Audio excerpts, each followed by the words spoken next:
Hi, good afternoon, and welcome to the next event for Virtual Apprenticeship Week, GM.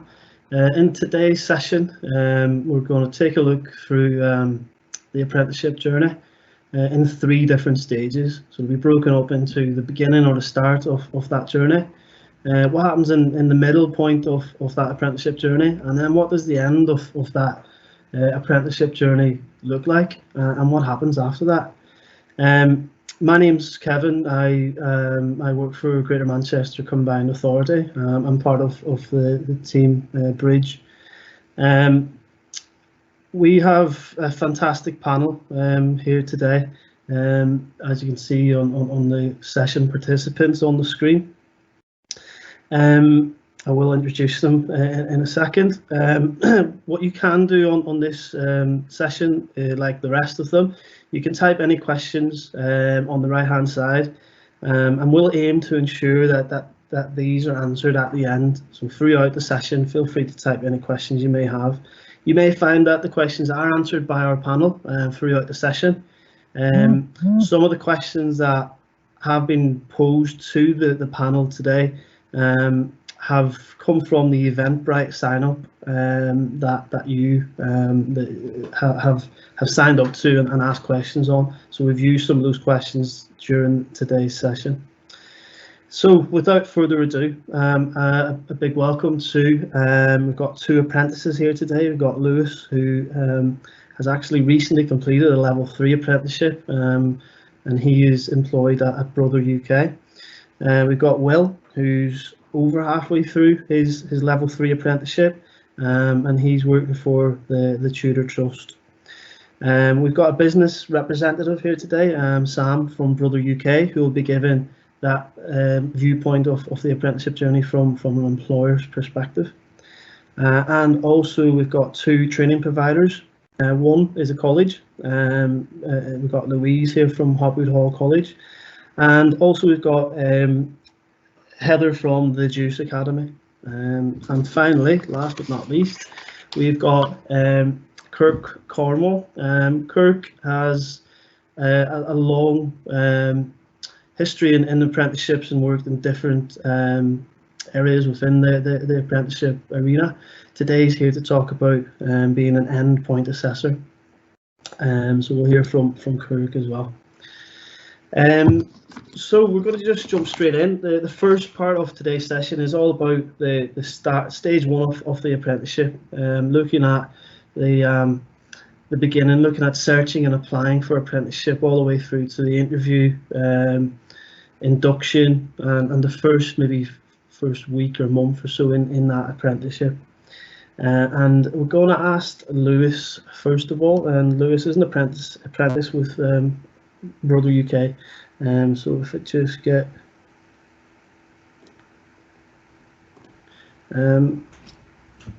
so Lewis, I just want to ask you about, or give us your viewpoint on applying for an interview, applying for the apprenticeship, the interview. If you can remember now your first day, how was that with the employer? How was that with your training provider? What happened? And at the end of this little bit, if you could just give us any advice or maybe something that you might have done differently, that you now know. Yeah, definitely. So I was still in school in my final year when I decided that I wanted to do an apprenticeship. I went on a few college open days with school, but didn't really think it was for me. So I had to take a few authorised absences from school to do sessions at a company called the Apprenticeship Academy in Manchester. They did numerous different sessions on like creating a CV, how to behave in a business, basically just all the basics of starting in a new business. Did 3 days there, and then once you've completed that, they send your CV off to companies they think suit you. So they sent mine to places like Brother, Network Rail, and a few others like that. I also looked on the government website as well, which is where I found the apprenticeship I got at Brother. So like I say, yeah, the CV got sent to Brother and got asked to come in for an interview. Then yeah, spoke to my school, again got another authorised absence to go for the interview, and was lucky enough for the first interview I did, I got the job. On my first day, I would say the main things was meeting with HR, the HR department up at Brother Europe, basically going through all the policies and procedures, behaviours at Brother, all the codes of conduct and things like that. Then coming back down to Brother UK, being introduced to the team which I was going to be working with, and my manager Andy shown me around all the departments, introduced me to everyone, and the first few weeks mainly were focused on inductions to each department in the company, so knowing how everybody links together, marketing and sales and things like that, which made me feel comfortable.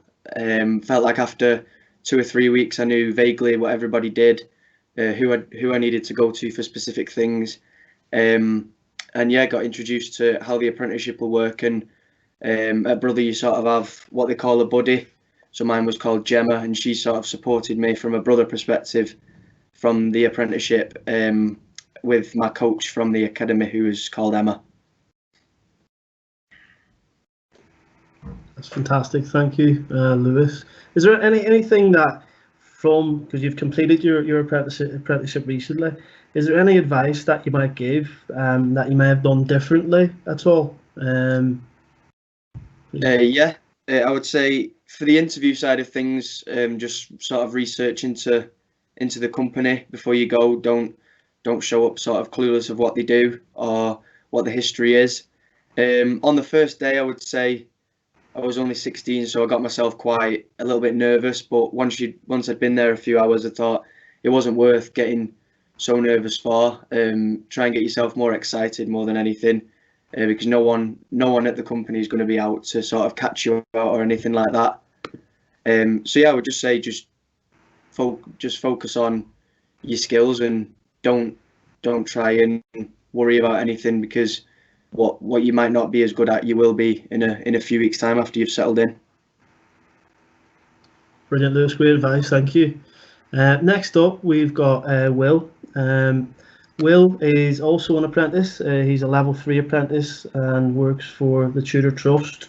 Slightly different to Lewis. Will is currently still doing his apprenticeship, so it's nice to get that that aspect as well. Will, could I just quickly ask you about how did you find out about the apprenticeship, and any tips on applying for anyone who's thinking of maybe doing an apprenticeship, and if you can think back to the beginning, what was it as expected? So what you thought when you started to what it is now, was it what you expected it to be? Yeah, thanks, Kevin. So yeah, my story is slightly different in that I've been working with my employer for about 2 years now. So I started working for the Tutor Trust in July 2018, and they're charity in Manchester. They basically provide tutors to kids from disadvantaged backgrounds. And after about a year of working at the charity, I started to take on a lot more ad hoc communications jobs within my role. And after a year, I realised that I needed to get some proper training, and my manager realised that I need to get some proper training. So we did some research, and I came across the Juice Academy, who provide apprenticeships in digital marketing, and it was exactly the kind of thing that I needed, gave me exactly the kind of skills that would have made my role a lot better. So we also found out they provided spaces for charities. If a charity representative wanted to join the apprenticeship, they could do so. I applied and I was successful. We had a sort of a period of getting to know the apprenticeship organisers and getting to know the other apprentices, and then very quickly we were sort of getting into like the detail of digital marketing, and I was learning quickly like what skills would be really useful for me in my job. So it was really great way of getting some transferable skills from the apprenticeship that apply to be my role now. In terms of what is different about it to what I expected, well, I mean, I'll be honest, I went to school and sixth form and university, and then it was after I realised I needed some additional training that I found the apprenticeship. And I've learned way more in the 6 months that I've been doing this apprenticeship than I learned when I was at sixth form or university, in terms of stuff related to, what I want to actually do. So from having a sort of very little knowledge about what apprentices give you, I've realised that if you researched it and you know what you want to do with your career, and you know what you want to do for work, then it's definitely worth looking into the kind of apprenticeship for you and getting something that's as technical and hands-on as an apprenticeship is. That's great, Will. Thanks. I like the idea that you've been through school, college, university, yet you still managed to, or went back, as you might think, go back and did an apprenticeship then. Whereas a lot of people just think there's one route, but making a decision when you're young doesn't mean that you can't get an apprenticeship further down your journey. Brilliant. Yeah. Thank you. Next up, we've got Sam Johnson from Brother UK. Sam is the community engagement manager with Brother UK, and we're getting the employer's perspective about the apprenticeship journey from Sam. Sam, can I just quickly ask you about, in particular, your organisation? What's the application process? What would you expect, or what would the apprentice expect in the early stages of being an apprentice? And any advice when applying? Just general advice, maybe not even for your organisation. Yeah, absolutely. So we recruit in several different ways, to be fair, Kevin. So we have quite an extensive mentoring programme throughout Tameside, which is our borough. So we'd usually look there first because we've already built relationships with the young people that are on that programme. So we can already identify any skills or behaviours that might suit that role. But we also use our website, so there's lots of information about our apprenticeship programme on there, and we push our opportunities out through social media as well. And obviously, like Lewis said, everything that we have available at Brother will go on the government website as well. So there's lots of different ways. We don't kind of stick to one programme. We look at kind of the type of role that it is and see if we can find very unique ways to recruit. We do at the moment have one specification, and that's that young person that comes into the role is from Greater Manchester, to try and kind of give back to our community and invest in our local talent and our future talent. From the interview, again, we try to be really laid back with this. We have no great expectation about the experience that person's going to have. Like Lewis, he came straight out of school at 16. He's had some work experience with his parents' business, but other than that, nothing in a technology industry. So really, we go very much back to basics and we look at his softer skills. When he comes into that interview, is he enthusiastic? Has he got a little bit of fire in his belly to learn? And again, like Lewis said, just reiterating that, has he looked into who we are? Has he looked into the job? Is it something that he truly wants to do? And I know that's a hard decision to make at that point in your life, but just consider that, because you're going to be entering into what will be anything from kind of 15 months to a 4-year apprenticeship. So we've got to make sure that it's a right fit for everybody.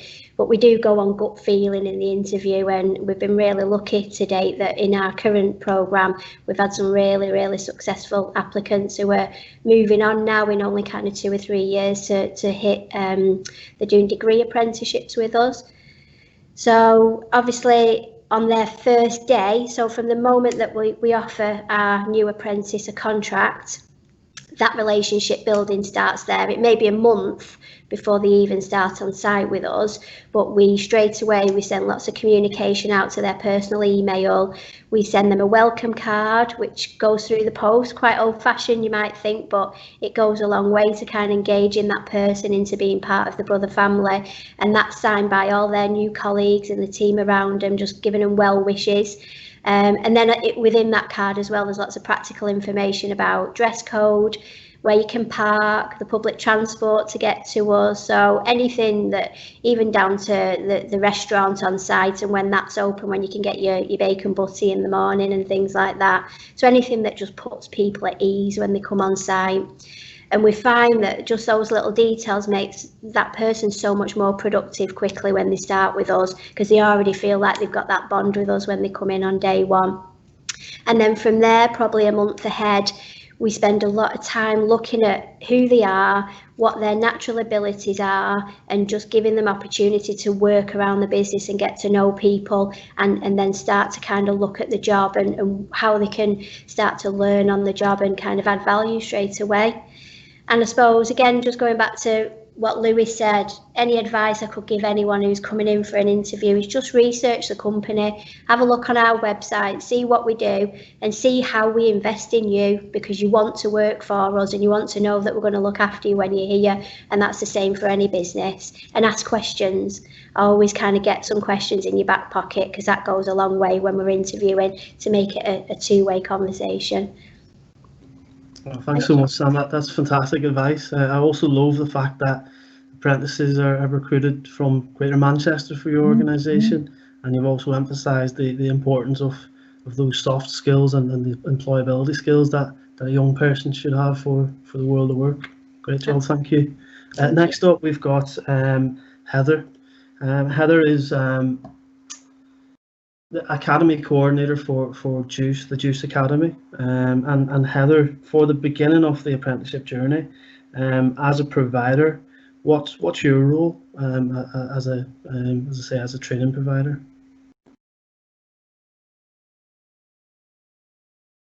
Sorry, Heather, I think you're on mute. Sorry, I knew I'd be the first person to do that. Hiya. So as you said, yeah, I'm the Academy Coordinator, and I work with apprentices right from the very start, from recruitment stage right through to graduation, really. And as Will mentioned, his kind of experience of coming onto the programme, it was a little bit different than would be the normal route, as in he was already with an employer that wanted to put him on the programme for that additional training. But for the majority of our candidates, they would apply to us online via our website. We recruit we put a lot of stuff on social media, on the Gov website. We also like to go to a lot of schools and colleges and do talks there about the JUICE Academy, and encourage people to apply. So we have 4 intakes a year, every quarter, and the start of that process is filling out the online application form that's on our website, and that kind of asks questions. As kind of Sam mentioned earlier, it's not about having all that experience. That's what we're there to provide. That's what the training's for. It's more about really getting your personality across, and having that attitude. So the questions are more like, describe yourself in emoji, describe yourself in a tweet. What kind of social media campaigns have interested you in the past, and just getting a good feel for their passion for digital marketing. Rather than having to get a CV and getting more kind of formal experience. So once they've completed that application, that's reviewed, and if successful, there's just a couple of simple kind of English and maths assessments that we ask our candidates to do. Normally we recruit, we have quite a unique recruitment way, in that we host a boot camp day, which is where we invite all the successful candidates and the employers looking to take an apprentice, and we do kind of interactive tasks, and we do a mini interview round, and at the end of that the employer will select who they want to hire as an apprentice. It's a really great day, it's really interactive. However, due to current circumstances, we've not been able to do that the last couple of intakes, so we've had to adapt our recruitment a little bit to obviously the COVID situation. So now, as well as the application form, we just ask our successful candidates to record a 2-minute video just to introduce themselves, talk about why they're passionate about social media, digital marketing, and that way it just helps get that kind of personality across, and that's sent to the employers with their application form. If they're successful with an employer, they would then start the following week.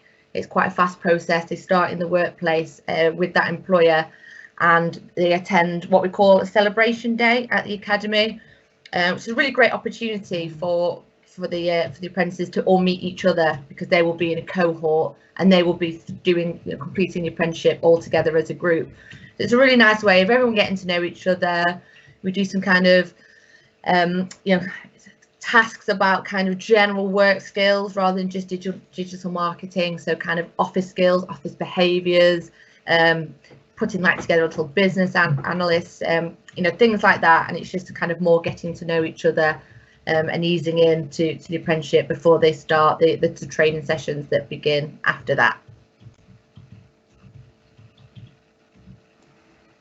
Brilliant, Heather. Thanks very much for that. Next up, we've got the next training provider on the call, and Louise is from Hopwood Hall College, and she's the apprenticeship engagement and recruitment advisor. Louise, can I just ask, in regards to, if you're a college, but you also regard as a training provider as well, how or have you any advice, or what advice would you give to someone thinking of becoming an apprentice in regards to searching for and applying for an apprenticeship? Yeah, I mean, it kind of fits in with what a lot of people have said in terms of research, really. Obviously, my role, again, fits in within this process. So my role is to work with people who want to become an apprentice. So, you know, it would just be a matter of researching what an apprenticeship actually is. So is it something that is right for you? You know, it's not right for everybody, as college isn't right for everybody.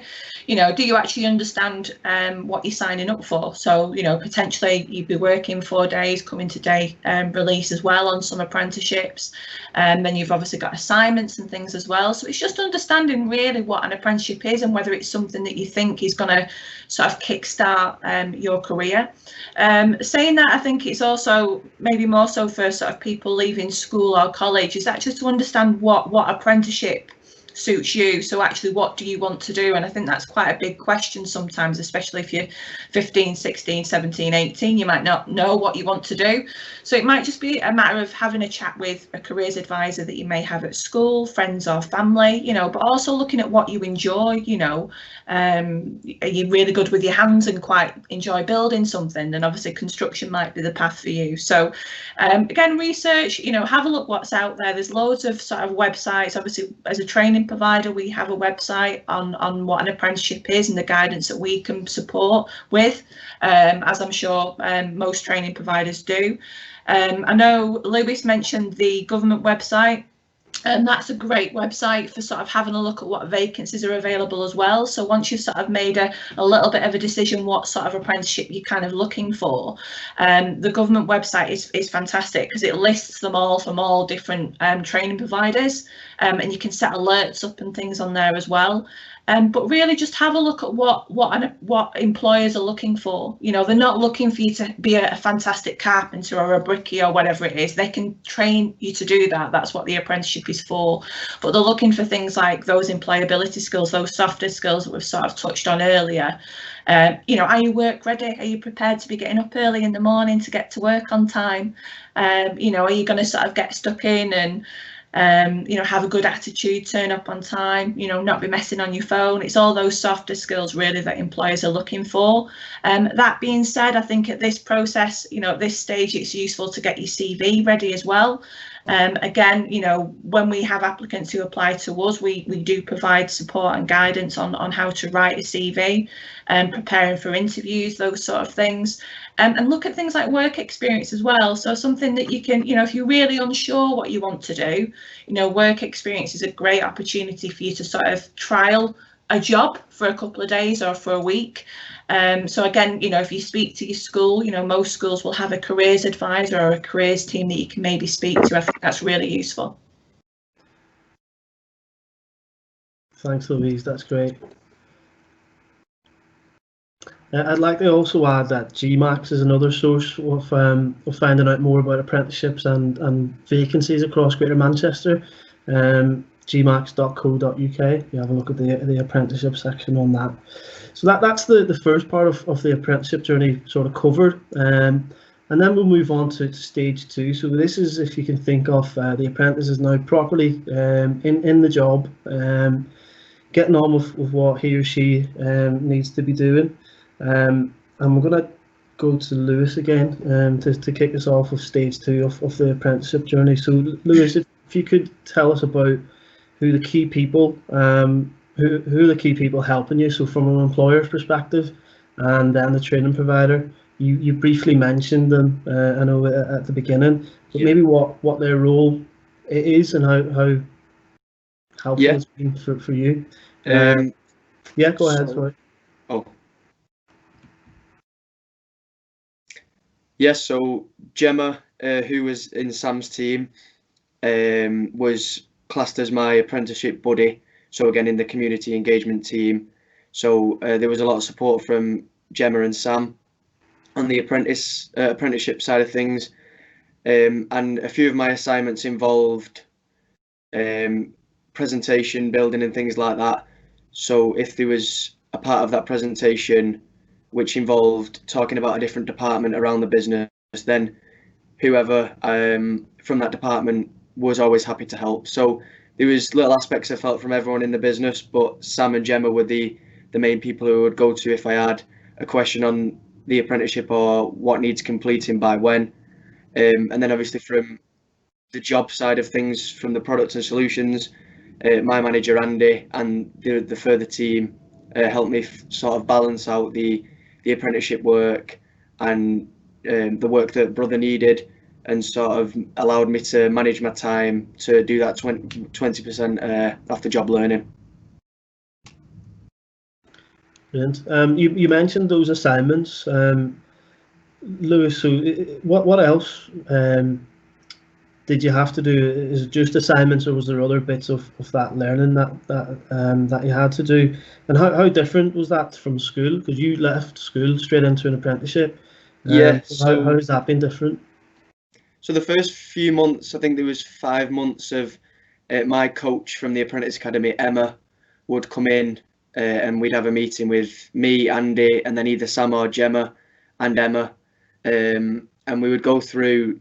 She would set the task for then the following month. So I'd have, say, 4 weeks to create. So off the top of my head, the first presentation was all about the policies and procedures of Brother. So then I would complete the presentation.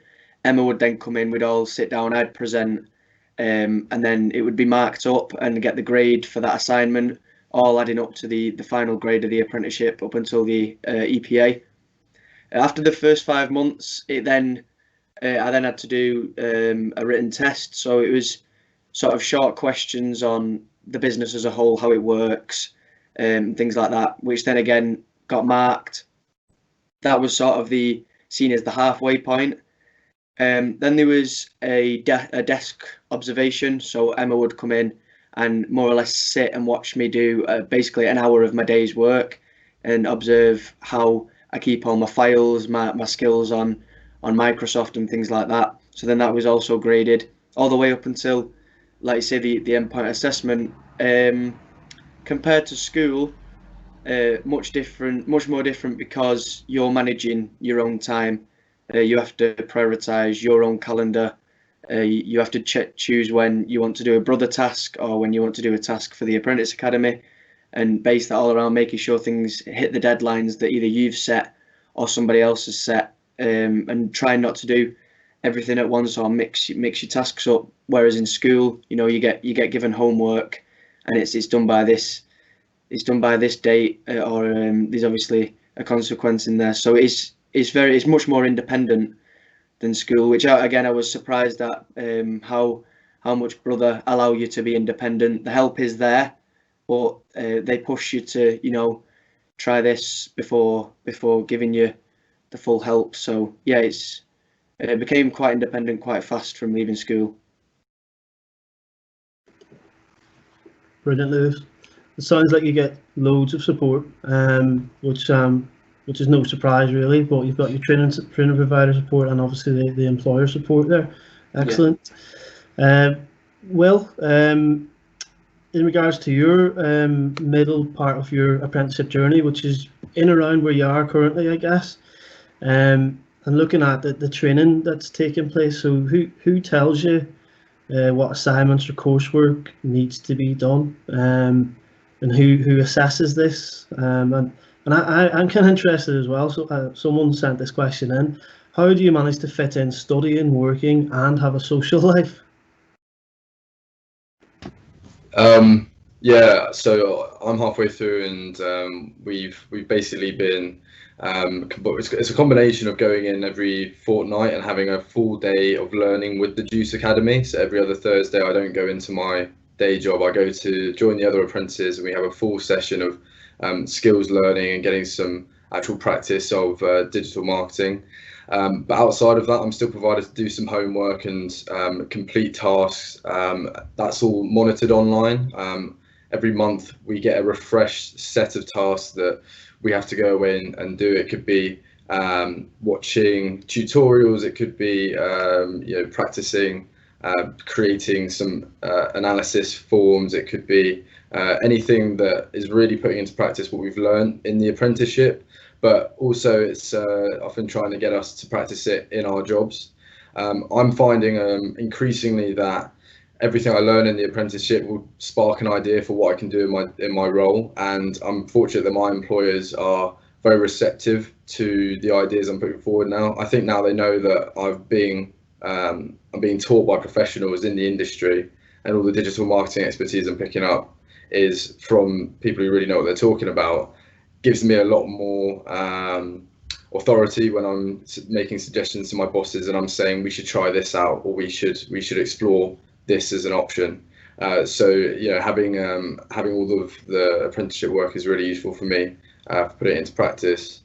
And then at the end of the apprenticeship, I'm going to have to submit a portfolio and I'll get an endpoint assessment.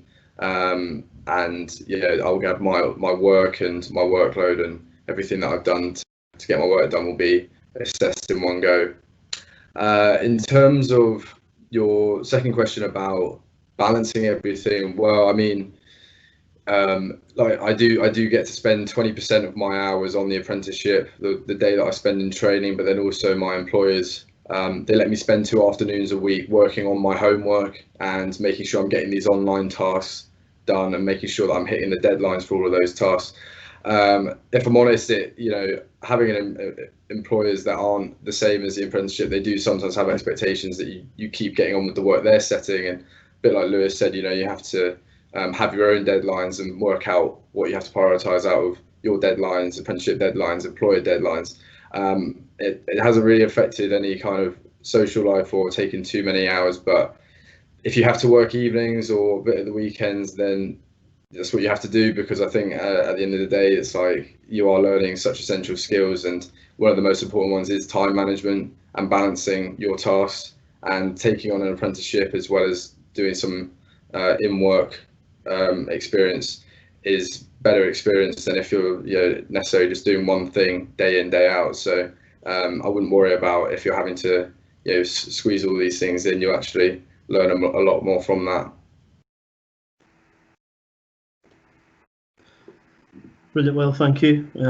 It's really interesting that, I guess, in any walk of life, regardless of if it's the world of work or going to college, you still have to balance your work and get things done and meet deadlines. So it's no different in an apprenticeship. Next up, we've got, again, Sam from Brother UK. So Sam, within this sort of middle part of the apprenticeship journey, I know Lewis has touched on some of this as well, but if you could just maybe expand a bit more on it. So what support do the apprenticeships have to complete those assignments? And again, I think Will mentioned something on his piece. And how involved do Brother as an employer, how involved are they in the assessment process? And finally, who can an apprentice talk to if they're struggling?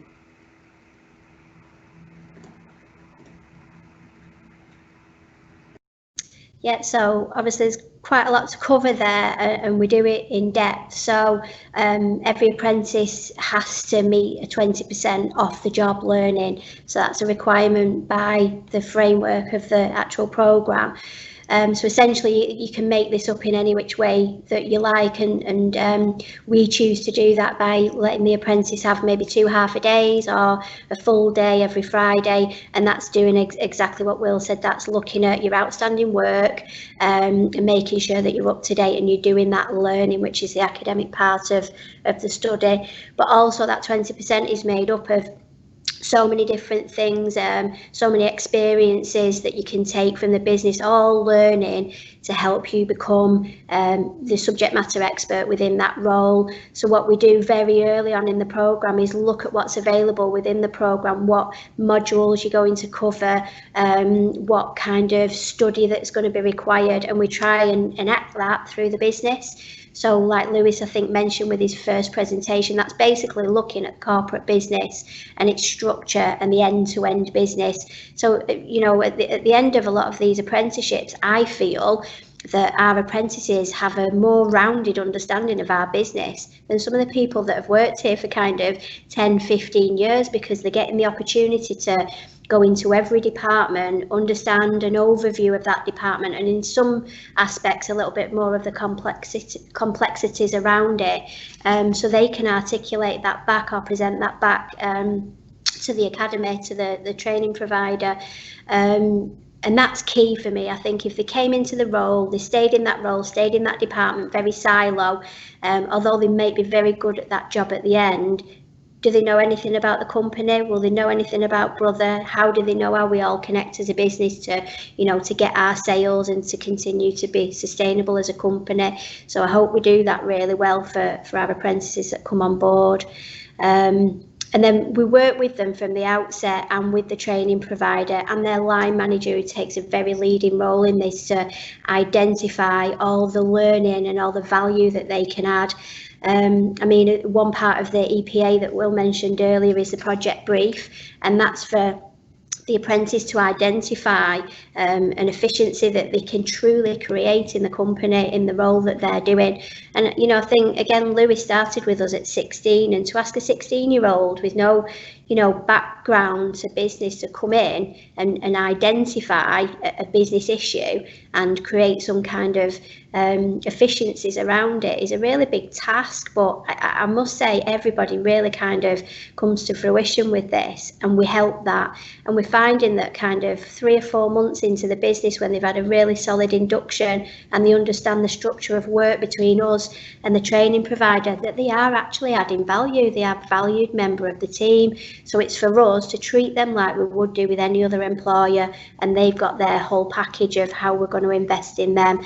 And that's not just with the learning through the apprenticeship.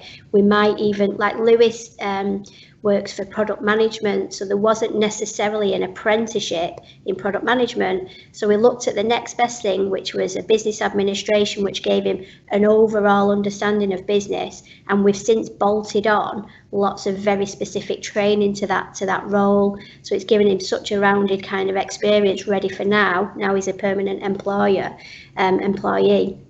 So there's lots that we do to kind of get them ready. And then the support around that, I think we've probably covered it already between us. There's myself, who's the program manager, their line manager, again, who plays an absolute pinnacle part in creating opportunities for them to go out and learn throughout the business. And then that buddy, who's really, really important. We try and have the buddy to be someone who was probably a past apprentice, who understands the journey that they're going through, and somebody who's separate from their team. So if they've got any issues that are in the immediate team, it's removed and they've got some kind of confidentiality there.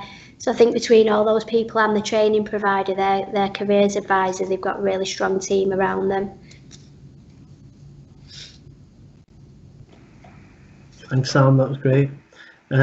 Next up, we've got Heather. Heather, from a training provider's perspective, how do you communicate with the apprentices? Because obviously they're in work most of the time. What communication methods do you use, and also who teaches the apprentices, and where does this teaching happen?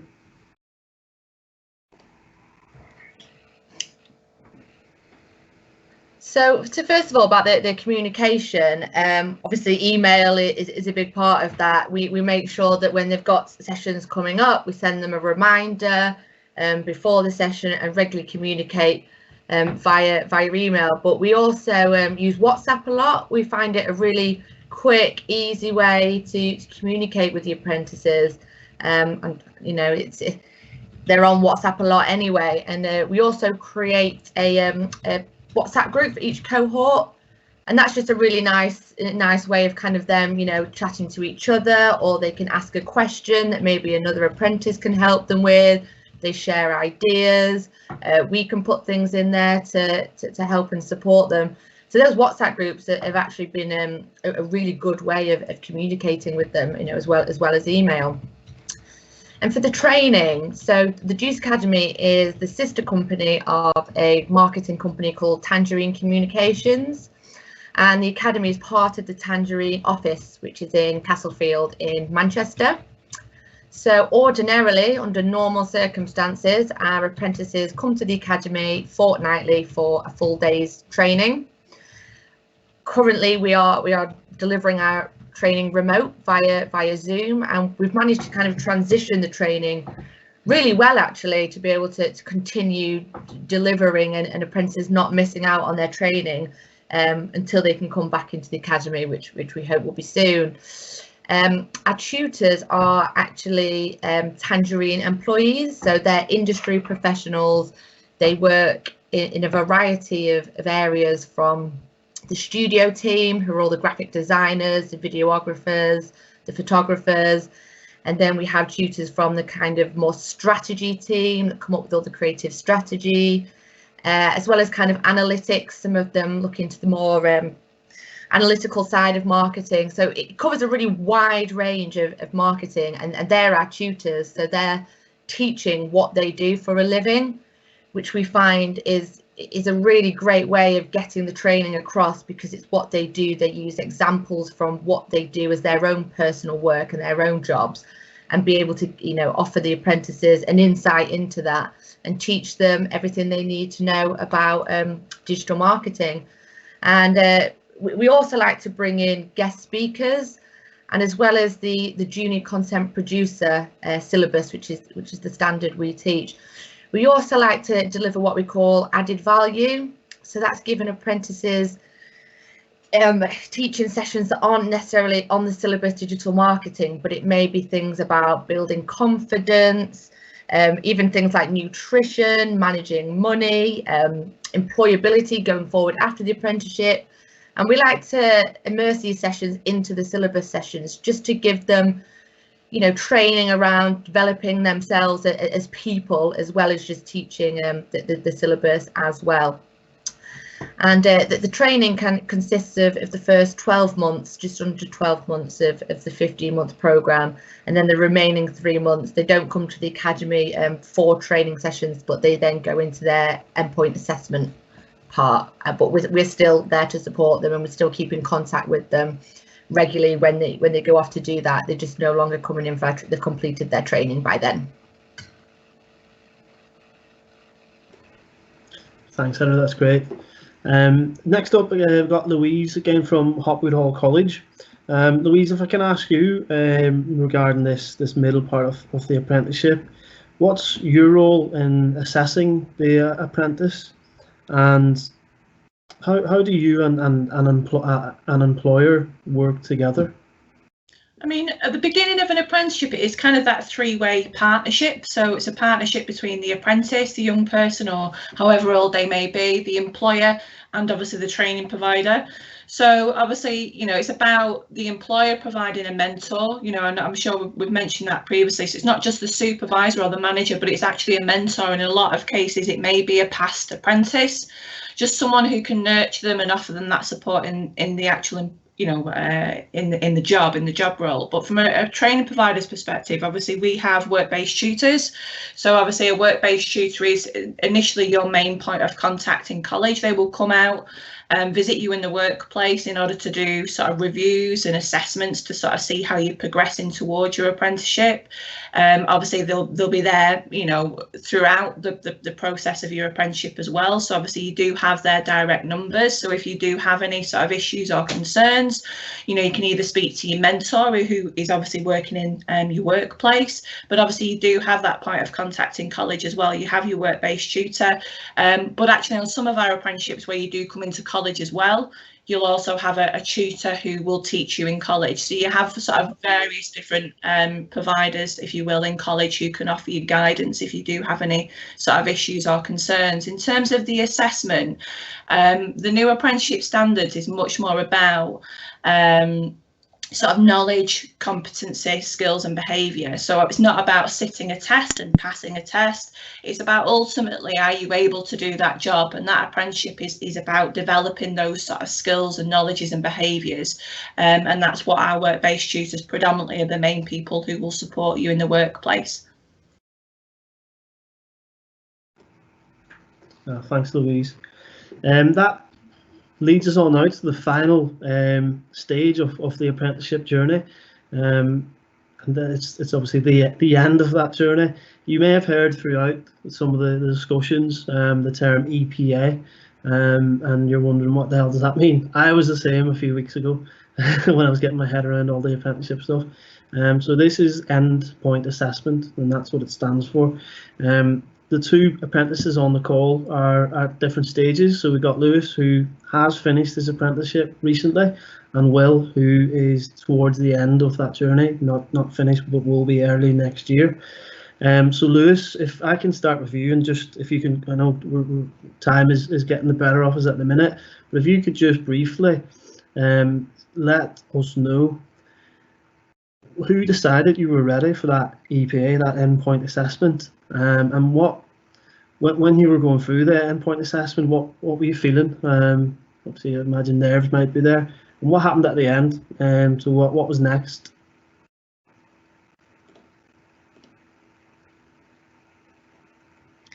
Yes, so I completed all of the assignments that I was given, and then, like I say, I went through a thing that was called Gateway, which is usually the sign that you've got your last month or two on your apprenticeship.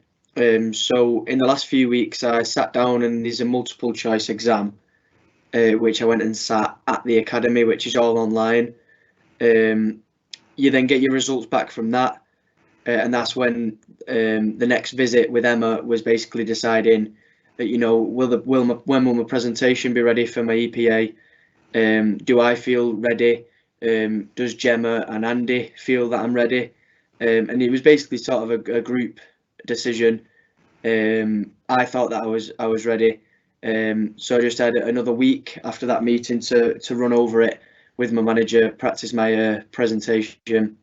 Then the invitation gets sent over, as it was done over Skype. So once all that's finalised, you get given your date, and yeah. So then I did my presentation. Then I think I was waiting around a week and a half for my results. Like I say, passed it. And then I think it was a few weeks after that, had a meeting with my manager Andy and Sam to talk about, you know, future job roles and things like that, and what my aims are for the future. My aims are similar to Aaron, who's in my team, is to aim for a degree apprenticeship. As I said, I was still 17 when I passed the apprenticeship, so get a few years work experience in the product management department, and then once I've got a bit more experience there, look on to the next level of apprenticeship. Brilliant, thanks, Lewis. So that's interesting. Now, obviously, the business has put so much work and time into you, so that they obviously want to keep hold of you in their organisation. Will, you're at a slightly different stage, almost at the end of your apprenticeship. How will you know when you're ready, and who decides that again? And what's your hopes after you've got your qualification? Yeah, so as Heather said, it will be next year, April, when I finish the apprenticeship, and there'll be a 3-month period where I'm not going into the academy. I'm just building up towards my endpoint assessment. We'll have endpoint assessors will look at my work, and in terms of whether it's ready or not, I think I don't really have any doubt that after spending 15 months of taking on a lot of really in-depth information from industry professionals, that I'll be in a great position to sort of present that I've taken on all this information. I've started applying it in my job. I know that already I feel way more confident in applying digital marketing in my job, and by the time the endpoint assessment comes around and I've gone over all the aspects of digital marketing that the Juice Academy thinks is important to know, then the sort of evidence of having that work and applying it in my day-to-day job should be there. In terms of what I want to do afterwards, well, I think having this apprenticeship has made things very clear for me in terms of what I want to do with my career and why digital marketing is such an important thing to get your head around. I really want to go into business development, and I know that having digital marketing experience is going to be really, really vital, not just in a moment like today where nobody can hang around with one another and everything's done through Zoom and online, but you know, for years moving forward. So I know sort of what I want to do with my life as a result of the apprenticeship, and I'm sure I'll find it a lot easier to find the right kind of employers and have a good CV for when I want to apply for those sorts of jobs.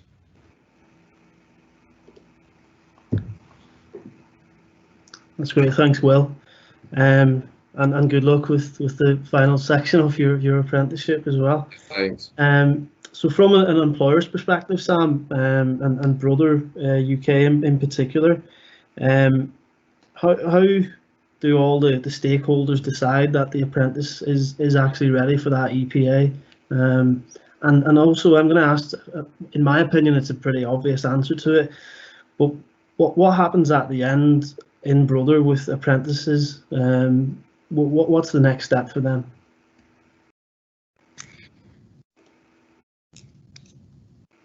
Okay, so obviously throughout the whole apprenticeship, as I explained earlier, we work really closely with the apprentice, the line manager, and the training provider to make sure that at interim times, which we do every 4-week assessments or reviews, they're meeting the targets and they're gaining new skills. And we work on the structure of sort of looking at skills, knowledge and behaviour. So we know they're ready if they're meeting the criteria that the programme sets under their skills, knowledge and behaviour and development around those areas, and also that 20%, which is so important, and they've met that, and they actually use online tools usually to all the way through the programme upload reflection pieces that meet that 20%. So throughout the whole programme, every piece of learning that they do, be it a webinar, sitting in a meeting where they learn something new, attending college, having experiential learning conversations with people in the business, it's all captured and put in reflection pieces onto their system. So there's some practical elements when that 20%'s met, they've met all the criteria within the programme, and we feel confident that fully integrated into their job, we will, and I think they have to be, and the ladies from the training providers might know, I think they have to be 1 year and 1 day into the apprenticeship before the gateway opens for them to go into the endpoint assessment. So if all those things are in place, then we obviously start working to help them create a portfolio, which is their best pieces of work to showcase. They sit an exam, which is I think about 40 questions, and that they're on all the kind of modules and all the models that they've learned about business, and they will have a professional discussion, and that's with somebody who is an assessor, and I think they get an opportunity as well to do a mock discussion, which is absolutely so important because they can get feedback on that before they go into the real thing. So there's lots of things we do throughout the whole kind of 15 to 18 months before they get there. And obviously, you know, the question about recruitment, when we take anyone new on, you hope to think that you can keep them. You know, the thing we want to do from the outset is recruit them at the end, and if all our business kind of metrics are in place, if we can get the headcount from our Japanese head office. So, you know, it's tricky sometimes, there's lots of things that have to fall into place, but we are always working with that apprentice to make sure that they are ready for that role at the end. And for me, if, and I said it before, if they're adding value to the business and they're creating opportunities for themselves, but building strong relationships, there should be no reason for my argument for that full-time placement not to go ahead. So that's what we do. We've had maybe one instance where that's not happened, just for changing dynamic in our local office and our European head office. But again, we've spent weeks and weeks with that young person to get them ready to move out of our business. We've made sure they've got through the programme successfully. We've got all their paperwork and CV up to date, and we've spent lots of time researching their next steps, you know, be it university or another job role externally, and we use all our networks possible to get them that job before they leave us. So we don't kind of leave them hanging at the end. We'll do everything to kind of make sure they move on successfully.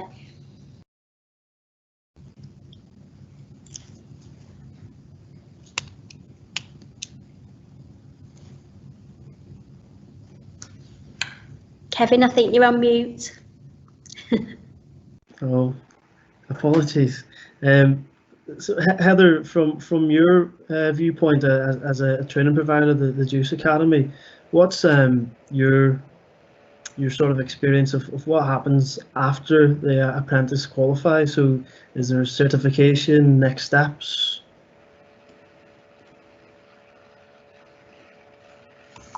So obviously, end goal, kind of what Sam was saying, is that we want the apprentice to obviously pass the apprenticeship. They can get a pass or a distinction, but also that they've secured a job. So obviously, ideally, they've been offered a position with the company they've done their apprenticeship with.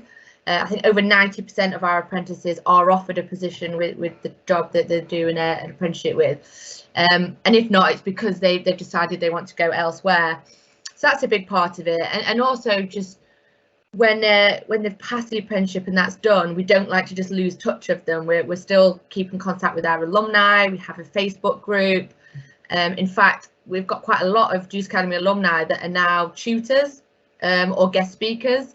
So they now come into the academy and they teach, which is really great. And we just think that's a really nice kind of story of it coming full circle, of them doing the programme, but then coming back to help others who are on the programme.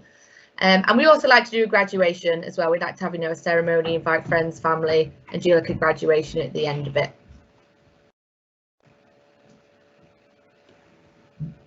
Thanks, Heather. Louise, if I can quickly just ask you from a training provider's perspective, what's the training provider's input in that endpoint assessment?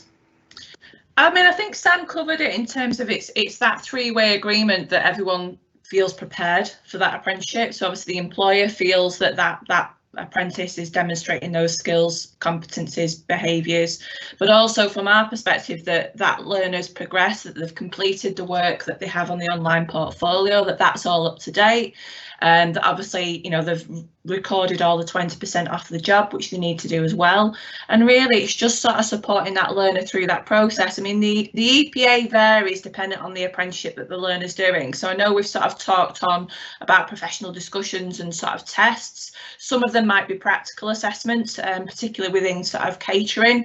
It may be that you're given a menu, you have to design a menu and have to cook it, so really it's about, these people, our work-based tutors are from industry, so they understand, I suppose, the pressures that maybe that young person's under, but it's really just sort of working with them, making sure that both themselves and the employer feel prepared, that they understand what their EPA will be. So whether it will be a practical, they'll do some test runs with them, and they'll do some preparation if it is a presentation, really just to give them that best shot of obviously going through that EPA the best prepared that they can be, really. Brilliant, thanks, Louise. Kirk has been sitting very patiently throughout this, and we've talked about endpoint assessments. Kirk is an endpoint assessor, and it'd be great to hear from you, Kirk, and exactly what does that role entail. Louise mentioned maybe different apprenticeships will have different length of EPAs. Could you give us a couple of more examples? How do you come to then a final decision with those stakeholders? And one piece of advice for an apprentice: how should an apprentice get ready for an EPA? So Will, who's on the call, will be grateful of any advice, I'm sure. Certainly, good afternoon, everybody. If I touch on the assessment process itself, it's all set against assessment criteria.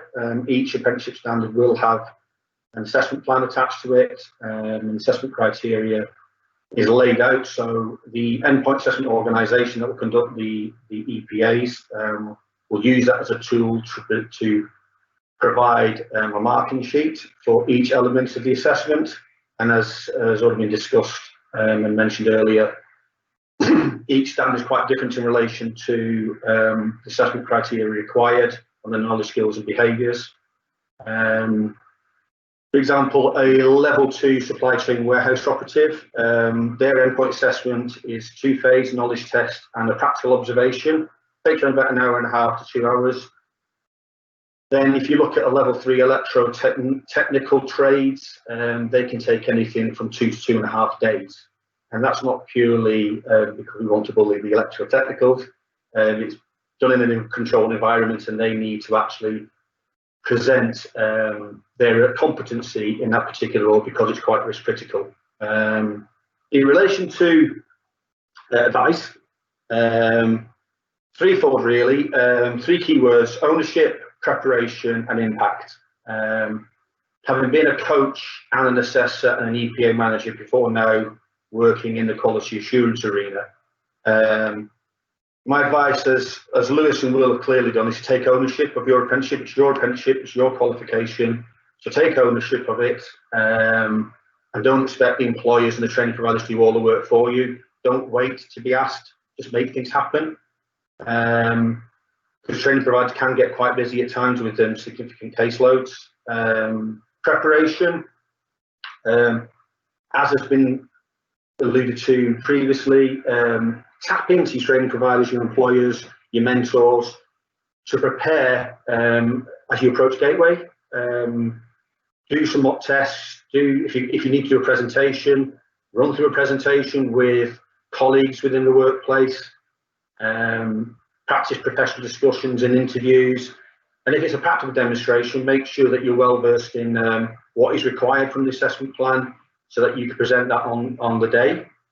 And finally, impact. During your EPA, as well as demonstrating what you've learned, as an endpoint assessor myself, I'm very keen to see and hear what impact it's had within the workplace. So from an organisational perspective, what you've learned and what you've done with that learning within that organisation.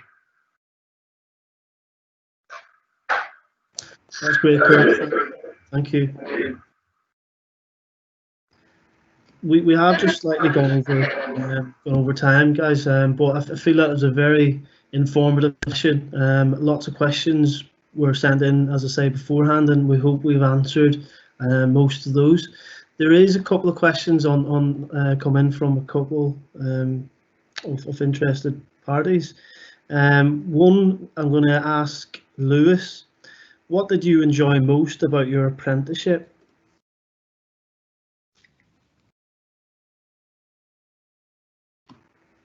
I would say I enjoyed most at the start, sort of being thrown in at the deep end, being left to, to find things out myself, with the help being there if needed. But I think without that, then I wouldn't have developed as quickly as I did. As well, like you say, coming straight from school, you never really get full independence at school. You're being told what needs to be done every single day in a certain method, whereas at work it's this needs to be done, but you do it how you think's best for yourself.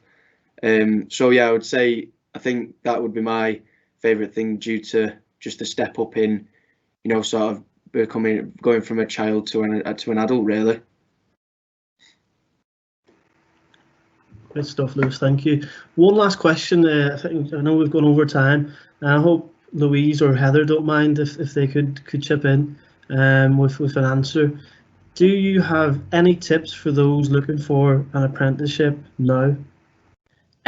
I would suggest that you register with training providers. So have a look at what training providers, independent ones, colleges are in your area, what apprenticeships they offer, and apply.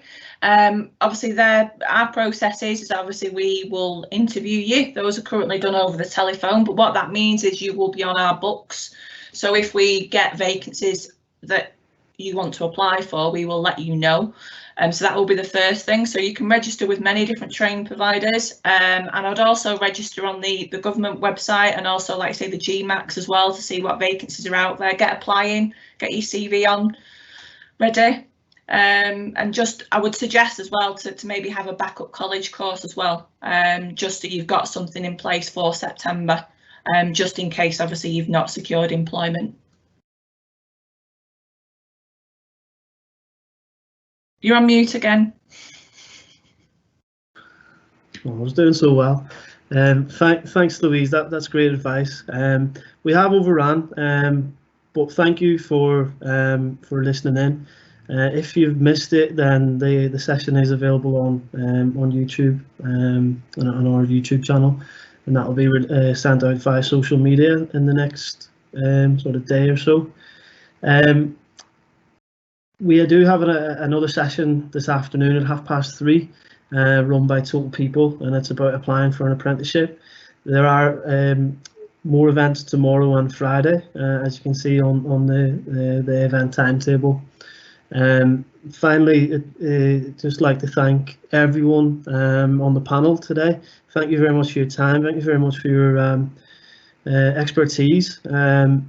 And as I say, I really appreciate your time. And anyone who's listened in, thank you. Hopefully we've answered your questions as best as we can. Okay, take care. Bye bye.